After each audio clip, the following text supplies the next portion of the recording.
రైలు బండి double decker రైలు బండి ఏందది కొత్తగా వాడుతుంది అని పరిశం కాకుండ్రి. ఎందుకంటే అసంటి రైలు బండ్లు కూడా వచ్చేసినాయి. సరే ఇదొక కొత్త ముచ్చట అని సింపుల్గా ఊకుందాం అనుకుంటే ఆ రైలు బండి కాడనే ఇంకో ఇచ్చంత్రపు ముచ్చట కూడా అయిందంట.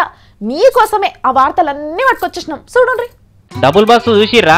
బస్సు మీద బస్సులు ఎక్కువ ఉంటుంది చూడు. ఇక అవి ఎటుపోయినాయో ఏమో తెలియదు కానీ ఇప్పుడు రైలు మీద రైలు వచ్చింది. అదే డబుల్ రైలు అన్నట్టు.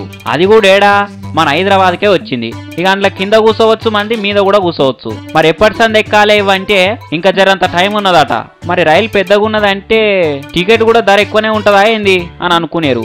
అన్ని రైళ్లలో ఎంత టికెట్ ఉంటుందో ఇంట్లో కూడా రూపాయి ఇటటే ఉంటదట. పరిశాన్ ఏం లేదు, పెద్ద పిటాన పిరం ఏం ఉండయి. ఇక రాక పెద్ద బండి వచ్చింది కదా. ఇక ఆడికి కేంద్ర రైల్వే సహాయ మంత్రి కోట్ల సూర్యప్రకాష్ రెడ్డి గారు వచ్చిర్రు. ఇక రైలు బండి మొత్తాన్ని కింద మీద లోపట బయట ఎక్కి దిగి మొత్తం ఓ పారి చూసిండు.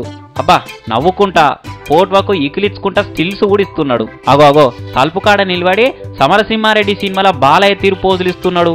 ఈ కోట్ల సార్ కోతలు కోసి మరి పదవికి రాజీనామా వేసే మళ్ళా కొత్త రైలు అనగానే బీర్వాలు ఉన్న కొత్త లాల్సికి గంజేసి ఇస్త్రి కొట్టించి సెక్యూరిటీని మందిని వేసుకొని ఉరికొచ్చిండు. అయినా పదవికి రాజీనామా వేసిన మనిషి ఏం పట్టించుకోవద్దు కదా. ఆ శాఖలో ఏమైనా ముచ్చట తీయొద్దనే కదా. మరి నేం చేస్తుండీడా? మేమే తెప్పించిన మస్తు కృషి చేసినామని మైకుల ముందలకొచ్చి దమ్ము పట్టకుండా స్పీచ్లు దంచుకుంటా డబ్బా కొట్టుకుంటా వైనాలు పోతున్నాడు. వైనాలు అదే ఏమైనా రైలు టక్కర్లైనాయో ఇంకేమో అయినాయో అని అంటే ఇట్లా బిరానే ముందలకు వస్తాడా? ఏదో మామ అన్న తీరు రెండు మాటలు మాట్లాడిపోడా అంటే రాజీనామా ఉట్టి కాగితాల మీదనే గాని నిజంగా కాదన్నట్టు.